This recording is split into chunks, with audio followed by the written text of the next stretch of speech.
Have you ever glanced at the towering lives of Carl Jung, Sigmund Freud, Leonardo da Vinci, Albert Einstein, or Nelson Mandela, and felt that subtle pang of inadequacy?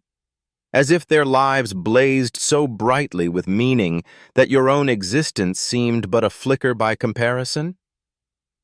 You're not alone. Yet Carl Jung offers a radical, comforting truth. The purpose of life isn't measured by accolades or accomplishments. It is a deeply personal journey, tied to who you are and how you live. It's not external achievements, but internal awakening that matters. According to Jung, our entire being is the interplay between consciousness and the unconscious. At the center of our conscious mind sits the ego, the I we recognize daily. But beyond that, in a hidden, vast realm, lies the unconscious, home to our shadow, our undiscovered self. It is here in the unseen depths of our soul that our true life purpose waits to be uncovered. Jung once said, "Your visions will become clear only when you can look into your own heart. Who looks outside dreams. Who looks inside awakes." Self-discovery sounds romantic, but the real process is messy, complex, and sometimes painful. It demands radical honesty. Many of us believe we know ourselves. We list strengths, weaknesses, ambitions, and fears. Yet true self-knowledge requires an even deeper excavation, the kind that confronts not only what shines, but also what festers in the dark. The shadow houses those traits we've been taught to hide: envy, rage, laziness, resentment. Imagine a child who once showed anger and was scolded. Good kids don't get angry. Over time, that anger doesn't vanish. It burrows deep, surfacing later as passive aggressiveness or sudden explosions. Shadow work means peering into these hidden corners, not to judge, not to eliminate, but to acknowledge. Real-life example. Think of Emily, a dedicated teacher known for her patience. Yet at home, after long days, she snaps at her children over minor mistakes. For years, she berated herself for being a monster, until she began journaling nightly. Through raw, sometimes painful reflection, Emily realized her anger wasn't about her children. It was exhaustion and the unmet need for self-care. Recognizing her shadow helped her create healthier boundaries, not just at home, but in her classroom, too. Action steps. Journal your emotional reactions daily. Ask, what did I feel? Why did I feel it? Was it authentic?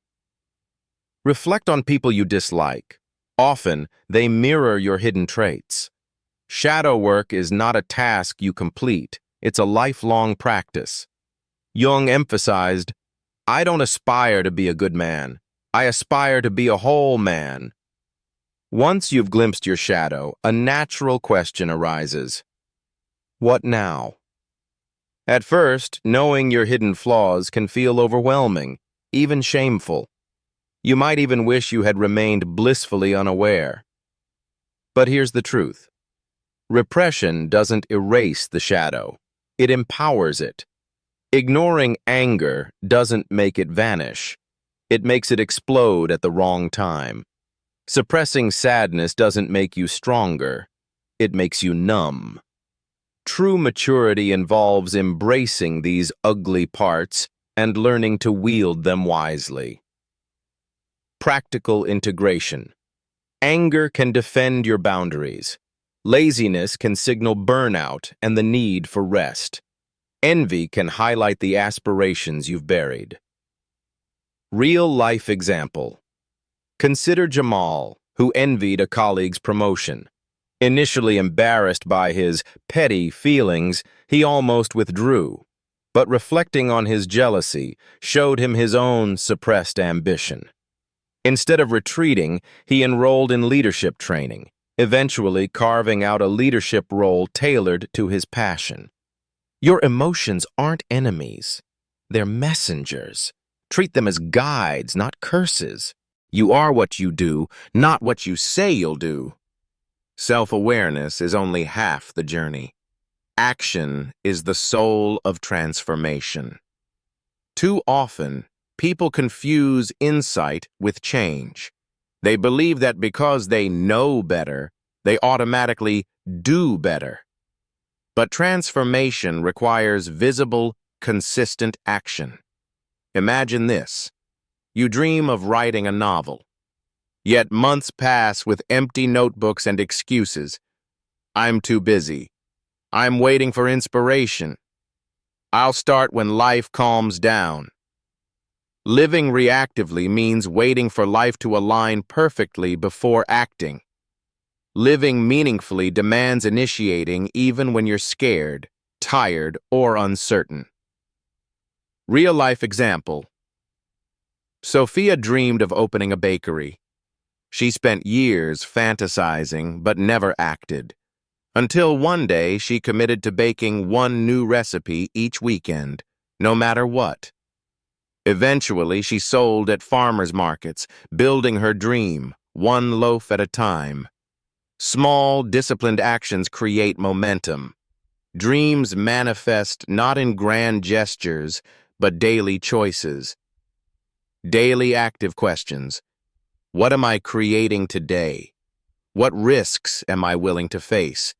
How can I honor my values through action? Where your fear is, there is your task. Fear isn't a sign of failure. It's a signpost pointing toward your deepest growth. Avoidance of fear keeps us trapped in lives of almosts and maybes. Fear convinces us to play small, delay dreams, and seek safety over authenticity. Example: Daniel always wanted to travel abroad but hesitated, fearing loneliness. He postponed and made excuses. It wasn't until he confronted the fear directly, by joining a travel community online, sharing his concerns and planning with care, that he finally booked his flight. Preparation helps manage fear, but no amount of planning removes all risk. Courage is acting despite the fear. Practical fear. Management. Identify specific fears. I'll fail the exam. I'll be judged. Assess the likelihood and consequences. Prepare rationally. Then leap. Each time you step through fear, you expand your life. Your world grows larger. Even a happy life cannot be without a measure of darkness. We often seek a life free from pain, setbacks, or sadness. But Jung reminds us, light shines brightest against a backdrop of dark. Happiness isn't about unending bliss. It's about resilience, about rising each time you fall, about savoring joy precisely because you know sorrow. Real-life example. After losing her job, Maria spiraled into despair. Yet losing that job forced her to reassess her priorities, leading her to launch a successful freelance career in a field she loved but had long neglected. Failures, losses, mistakes. These are not detours, but essential parts of the journey. Each disappointment teaches what matters to you, how resilient you are, what parts of yourself need tending. Mindset shift. When hardship strikes, think, what is this teaching me? How will this pain transform into strength? Every story of meaning is a story of perseverance. Meaning doesn't arrive one morning in a golden envelope. It is shaped slowly, painfully, beautifully by every choice you make. To explore yourself honestly, to integrate your shadow, to act boldly and deliberately, to face fear with courage, to embrace both joy and sorrow. You do not need to win Nobel Prizes or lead nations to have a meaningful life. The real victory is becoming wholly yourself, shadows and all, and living with intention, authenticity, and bravery. Celebrate your efforts. Honor your struggles. Recognize your light. Your life, imperfect and radiant, is already meaningful simply because you are living it fully. If this message spoke to you, be sure to explore our Philosophies for Life series.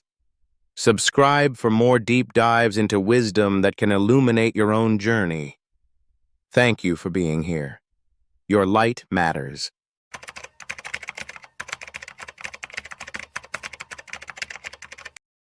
Younger version of me, if I could sit with you now, I'd whisper something that might alter the course of everything ahead. But I know you wouldn't take it in yet, because in this moment, you think there's plenty of time. You imagine life stretches ahead in a straight, predictable line. You believe happiness, success, and meaning are destinations you'll eventually stumble upon, just a few more steps away. But let me tell you a truth. The road isn't infinite. One day, sooner than you can fathom, you'll realize you're not chasing the future anymore. You're standing smack in the middle of it. And when that realization hits, all the things you were desperate to achieve won't carry the weight you thought they would. The fears that seemed enormous will shrink, and the most pressing question won't be, what's next? It will be, who am I now? Today, I've brought with me the wisdom of thinkers who changed everything about how we see life. Carl Jung, Abraham Maslow, Viktor Frankl, Soren Kierkegaard, Carl Rogers, and Alfred Adler. They saw truths most people miss entirely. They didn't just study life, they lived it, battled with it, and emerged with insights you can build your real life upon. Because here's what no one told you. Midlife isn't a crisis. It's a great awakening. And your truest life, the one that's entirely yours, has yet to even begin. Younger me, you've spent so much time trying to be the right kind of person. The one who earns approval, fits in, plays the part. You convinced yourself this carefully crafted version was your whole identity. But Carl Jung would sit beside you and say, you are so much more than the image you present to the world. You're also everything you've buried. The dreams you didn't dare pursue, the anger you repressed, the doubts you shoved away, the grief you swallowed. These hidden pieces form what Jung called the shadow. And if you don't recognize it, it rules you from the dark. For a while, living half a life works. You put on the mask. You succeed by society's terms.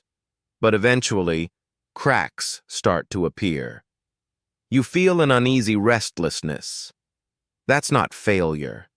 That's your soul asking for integration. Midlife, Jung realized, isn't about decay. It's about reuniting with the full self. Facing the shadow isn't easy. It's terrifying. Because to accept all of yourself, even the messy, painful parts, requires courage. But if you don't, the shadow festers. It twists into bitterness, addiction, and resentment. It's why so many people in their 40s or 50s wake up miserable, despite checking all the success boxes. Yet here's the miracle. The shadow is not your enemy. It's your missing wholeness. If you have the bravery to turn toward it, you find a treasure, the parts of yourself you need to feel complete. Jung said, one does not become enlightened by imagining figures of light. but by making the darkness conscious. Start by noticing when you overreact to others. That's often your hidden self waving a flag.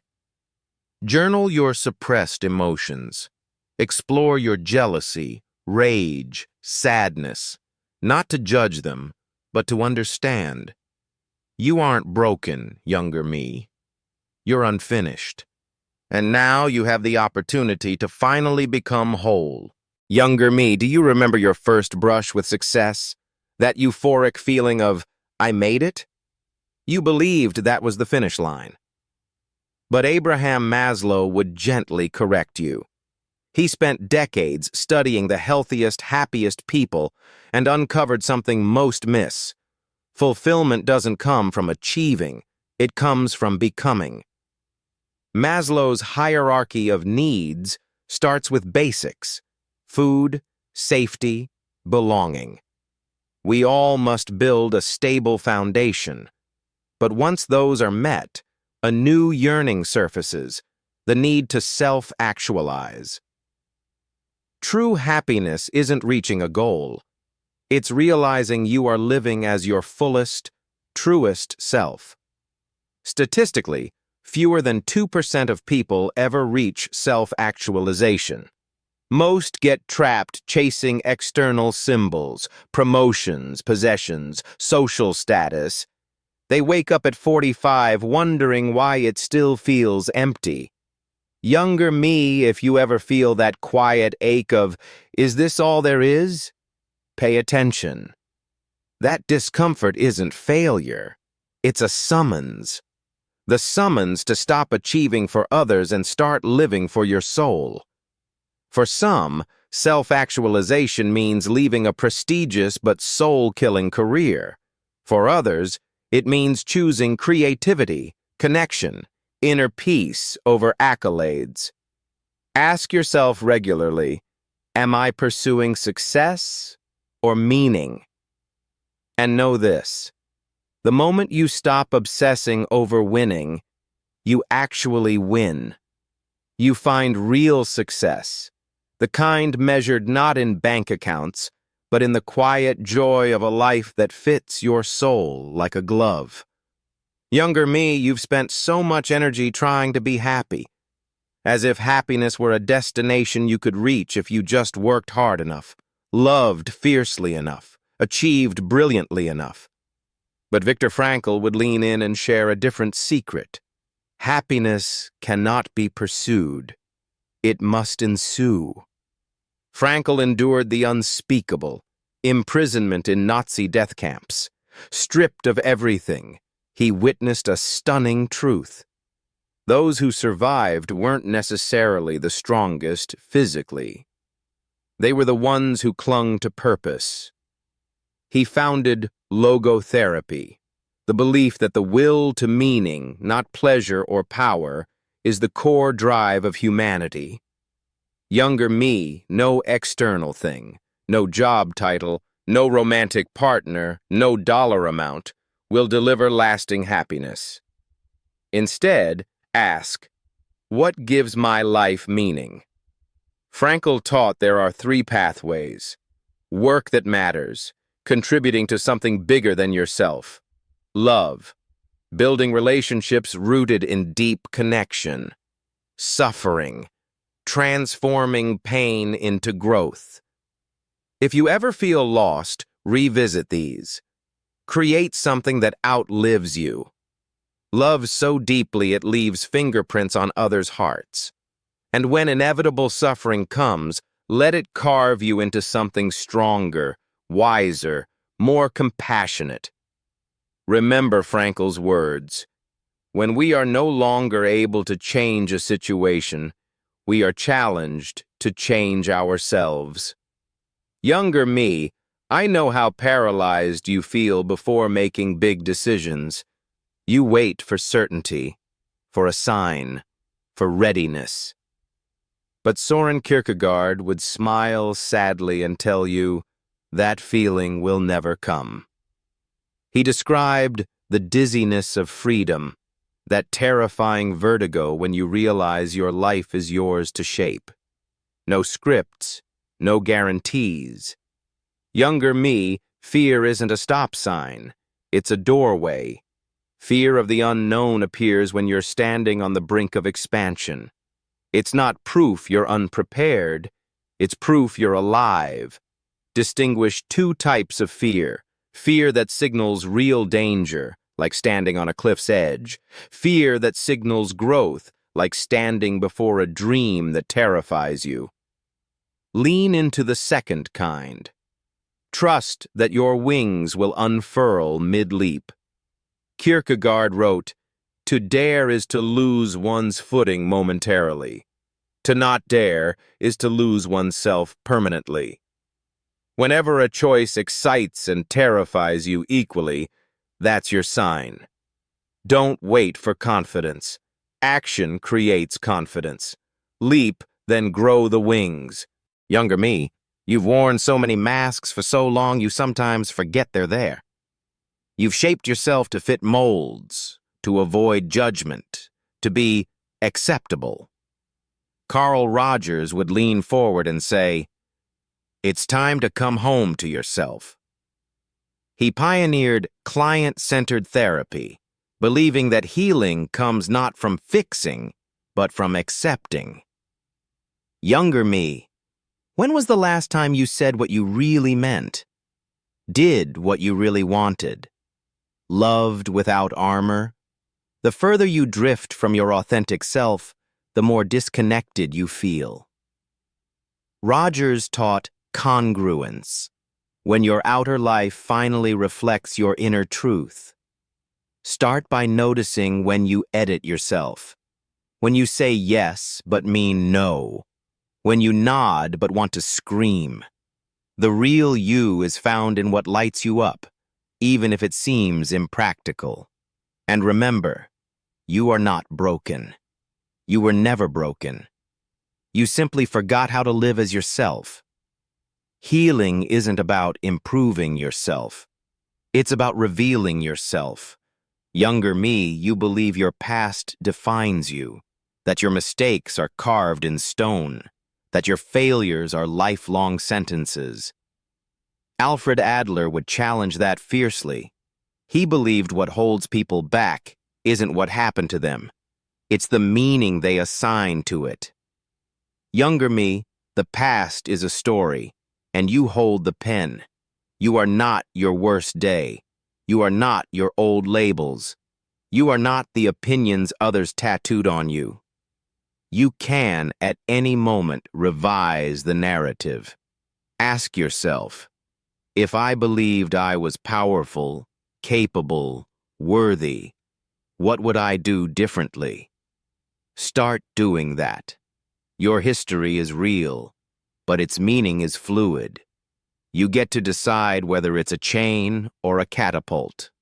The only normal people are the ones you don't know very well, Adler joked. Everyone is carrying battles and dreams. What matters is what story you choose to live. So here we are, younger me. You feared midlife. You feared the ticking clock. But now you know, midlife isn't the end. It's the true beginning. Jung revealed you aren't broken, just unfinished. Maslow showed that success is becoming, not achieving. Frankl proved that meaning is chosen, not given. Kierkegaard taught that fear is a threshold, not a wall. Rogers whispered that authenticity is freedom. Adler handed you the pen to your own story. You are no longer chasing life. You are standing inside it. Welcome home, younger me. Your real life, the one that belongs to you alone, begins now.